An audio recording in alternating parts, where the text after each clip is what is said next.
Hello and welcome to This Week in Destiny for the ninth week of Season 19, Season of the Seraph, commencing January 31st, 2023.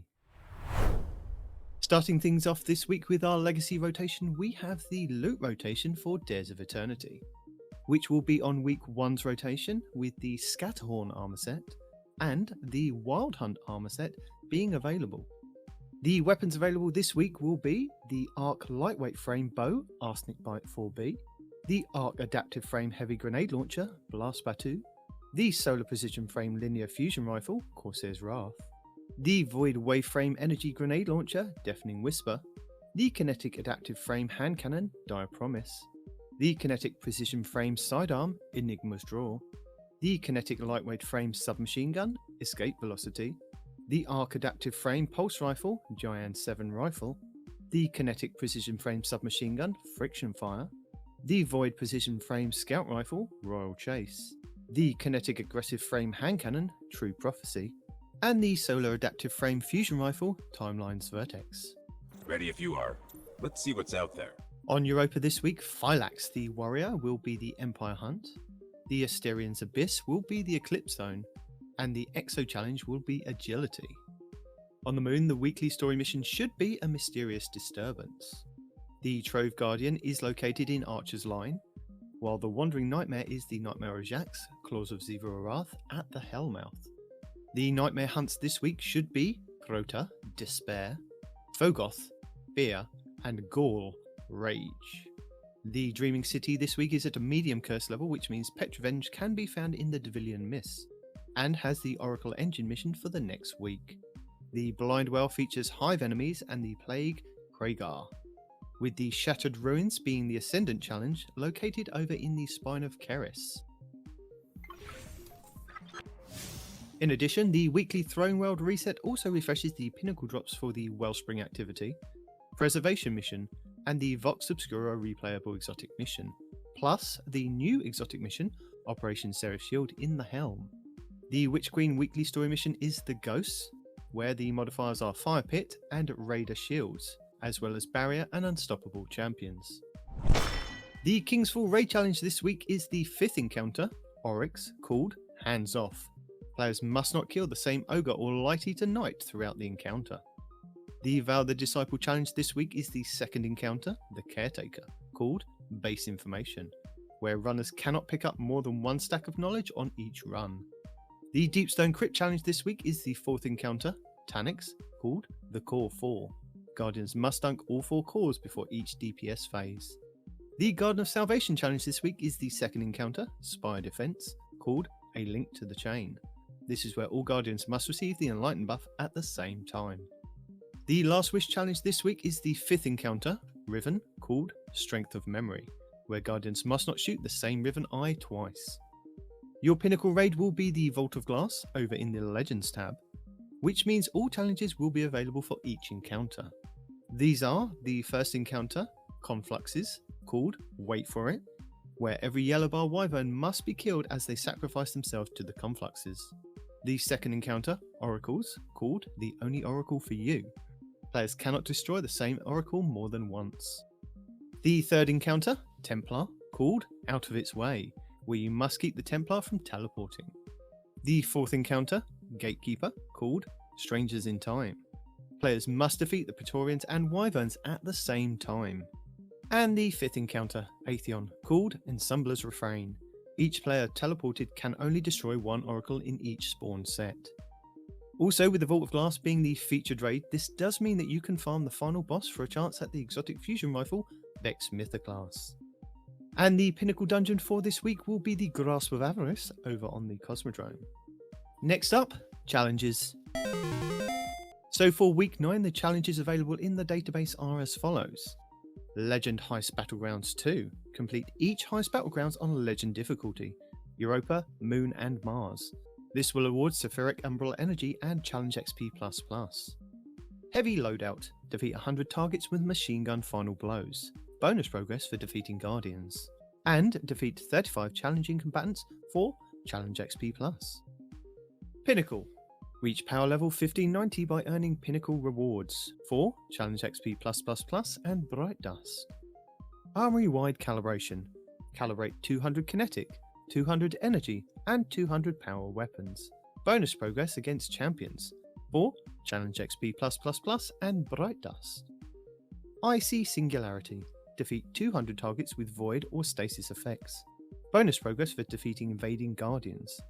This will award Challenge XP++ and Bright Dust. And Cosmic Chill. Defeat 300 combatants with Void or Stasis effects in Vanguard playlists. Challenge XP++ and Bright Dust will be the reward. Speaking of Bright Dust, we have our Eververse for the week of January 31st, 2023. Available this week for Bright Dust, we have the exotic emote, Read the Map, for 3,250 Bright Dust. The Rover Shell Exotic Ghost for 2,850 Bright Dust. The Stasis Entrance Legendary Transmit Effect for 450 Bright Dust. The Growing Guilt Legendary Shader for 300 Bright Dust.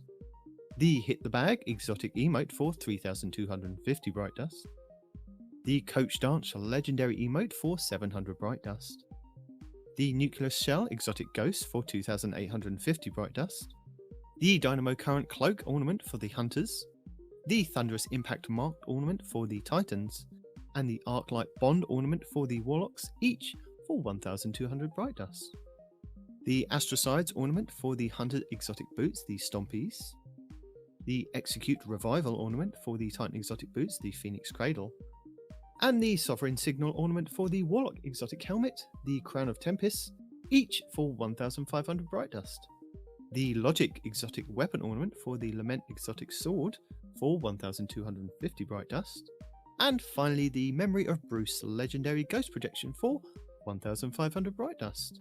Hello! As a reminder, your daily Legendary Lost Sector will show you a flag outside which will give you details of champions and burns you will find inside. But if you are new to the game or you're using an alternate character and can't find the flag outside, you will have to run through the Lost Sector normally to have it show up on your map as a Legend/Master. Tuesday, January 31st will be the K1 Crew Quarters on the Moon for exotic chests, Solar Elemental Shields, Arc Burn with Overload and Barrier Champions. Wednesday, February 1st will be the K1 Revelations on the Moon for exotic helmets, Arc Elemental Shields, Void Burn with Unstoppable and Barrier Champions. Thursday, February 2nd will be the K1 Communion on the Moon for exotic boots, Solar and Void Elemental Shields with a Solar Burn, Unstoppable and Barrier Champions. Friday, February 3rd will be the Bunker E15 on Europa for exotic gauntlets, Void Elemental Shields, Void Burn with Overload and Barrier Champions. Saturday, February 4th will be the Concealed Void on Europa for exotic chests, Solar and Void Elemental Shields, Void Burn with Overload and Barrier Champions. Sunday, February 5th will be Perdition on Europa for exotic helmets, Arc and Void Elemental Shields, Arc Burn with Overload and Barrier Champions. And finally, back round to Monday, February 6th will be Sepultura on the Throne World for exotic boots, Solar and Arc Elemental Shields with a Solar Burn, Unstoppable and Barrier Champions. Lead the way. Our third featured Grandmaster Nightfall will see us face off against Heimkiss in the Birthplace of the Vile over on the Throne World, where you have a chance to get a Pinnacle engram if you complete the Nightfall with a score of 100k or more. This Nightfall will require you to own the Witch Queen expansion to play. You will be able to earn high-end gear for your characters, including the Nightfall featured weapon, exotic gear, enhancement cores, enhancement prisms, Ascendant shards, and adept mods. The higher the Nightfall difficulty, the more common the drop will be, with the featured weapon and exotic gear being uncommon at hero difficulty to being common with Ascendant shards in Grandmasters. Legend and lower Nightfalls will have 7 Overload champions and 5 Unstoppable, with 2 Solar, 7 Void, and 4 Arc shields. Masters and GMs will have 12 Overload and 8 Unstoppable, with 2 Solar, 7 Void, and 2 Arc shields. Your Adept Nightfall modifiers will be Raiders shields, Scorn Raiders have Void shields. Hero modifiers include all previous modifiers, extra shields. Champions Foe. You will face Overload and Unstoppable champions. You can either use intrinsic exotics or equip anti-champion mods to your armor to defeat them. These mods come from the seasonal artifact. Legend modifiers include all previous modifiers. Equipment locked. You will be unable to change equipment once the mission starts. Match game. Enemy shields are highly resistant to all unmatched elemental damage. Acute Void Burn. 25% void damage increased with 50% increase to void damage taken. Subtle Foe. Certain foes are stealthy while at a distance. They become visible when near a guardian. Master modifiers include all previous modifiers. Famine. All ammunition drops are significantly reduced. Champion's Mob. This difficulty adds more champion enemies. Scorched Earth. Enemies throw grenades significantly more often. And Grandmaster modifiers. Chafe. Radar is disabled. Limited revives. Gain additional revives by defeating champions. Join in progress disabled. Extinguished. If your fire team falls in a restricted zone, your team is returned to orbit. Your Grandmaster modifiers do not include Pestilence, Togetherness, and Ashes to Ashes. Your anti-champion artifact mods for this week's Nightfall are Overload Scout Rifle, Submachine Gun, Auto Rifle, and the grenade mod Lord Kelvin's Basilisk, where Void and Stasis grenades disrupt overloads, all for 1 energy. Unstoppable Hand Cannon for 1 energy. Grenade Launcher for 7. And Low Entropy Superconductor, where Stasis and Arc melee abilities stun unstoppable champions for 1 energy. You also have exotic weapons and armor that can help with intrinsic mods as well. For Overload, the Void Energy Bow Le Monarch, the Arc Energy Linear Trace Rifle Divinity, the Arc Heavy Machine Gun Thunderlord, and the Warlock Exotic Boots the Secant Filaments, which when you drop an Empowering Rift, any weapon that is fired from inside the well can cause an Overload champion to be stunned. For Unstoppable, we have the Kinetic Fusion Rifle Bastion, the Kinetic Hand Cannon Malfeasance, the Solar Energy Sidearm Devil's Ruin, the Void Heavy Bow Leviathan's Breath, and the Hunter Gauntlets Athris Embrace, which have the chance to stun an unstoppable champion with their empowered weighted knife. The Nightfall featured weapon to obtain this week will be the Kinetic Scout Rifle, the Hungdura SR4. Hungdura is a precision frame scout rifle with a base impact of 62, base range of 49 and stability of 55. It can roll with Firefly, Wellspring and explosive payload, with surplus, heating up and subsistence. It has the origin trait of Stunning Recovery, where if you stun a champion you partially refill the magazine, trigger health regen and improve your recovery for a short duration. And Vanguard Vindication, where final blows with this weapon grant a small amount of health. Delightful! And Lord Shaxx brings momentum control to the featured Crucible players for the 9th week of the season. Momentum control is a 6v6 PvP mode which is a variation of the regular control mode, where every weapon is significantly higher in lethality, meaning that you can take out your opponent much faster than normal. Respawns are instant, and defeating enemy players in momentum control will grant faster regeneration on your melee, grenade and super. Players get increased damage resistance when they activate a super to help counteract that bit of extra damage that the guns give out. The mode also has increased capture speeds on points and radar is removed for every player. Achieve victory by capturing zones and defeating opponents. And Valus Forge returns to the tower for the 2nd time this season, bringing with him the Iron Banner. This is a week-long free-to-play Crucible event, which means that there will be no Trials of Osiris at the weekend. Power level is disabled, meaning that you can go into Iron Banner with whatever weapons and armor that you would like. Iron Banner also brings with it challenges and a seal to become an Iron Lord. Each day for 4 days for each character from Tuesday reset, Lord Saladin will give you the opportunity to receive a Pinnacle reward. By hovering over the Iron Banner node on the Director, it will tell you how many games you need to play and with what subclass you need to equip to complete it. You can either play each day and collect each Pinnacle, or you can wait until Friday reset to play all the games you need and receive all 4 Pinnacles in one go. From 3 for your first Pinnacle up to 18 games in total for all 4 Pinnacles. As a reminder, Pinnacle rewards will give you a +5 to your power level if you are below the power cap of 1580. But if you're at 1580, the Pinnacle will give you +2 in light. Players can rank up with Lord Saladin to receive rewards from his reward track, and equipping any Iron Banner armor, ornament, or weapon plus Iron Banner emblem will progress your progress faster in ranking up. This is multiplied if you complete the daily Pinnacle challenges as well.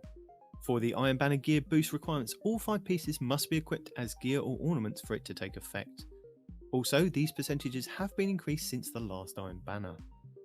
In Iron Banner Fortress, 2 teams of 6 are pitted against each other, with the objective to control 3 stationary objective points scattered around the arena, just like in a regular control match. However, these work a little differently. In Fortress, you earn points for each zone you hold onto at regular time intervals. If you have 1 zone, you get 2 points. 2 zones, you get 4. All 3, a power play, you get 6 points. Killing enemies does not count towards your points, keeping objectives does. So if you want to win the match, take and hold those zones. Conversely, it also doesn't matter how often you're getting killed if the enemy team isn't grabbing the zone from you.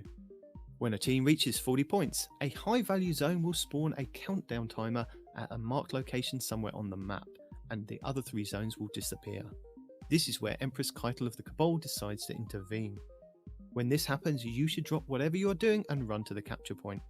But be careful, as a giant Cabal drop pod will hit the ground, opening to reveal yellow bar turrets called Esteemed Scorpius. You'll need to defeat these turrets to open the high value zone, which grants more points when your team controls it, which can really turn the tide of battle. After 45 seconds, the high value zone will despawn and the 3 normal objectives will return. You will have 2 opportunities per match to capture the Cabal zone, one at 40 points and the other at 80. The game will continue until the score reaches its max or you hit a 10-minute time limit. Guardian down. Before we go, if you have enjoyed this content and found it most informative, then please hit that subscribe button and check out our show over at twotitansandhunter.com. We would be greatly appreciative.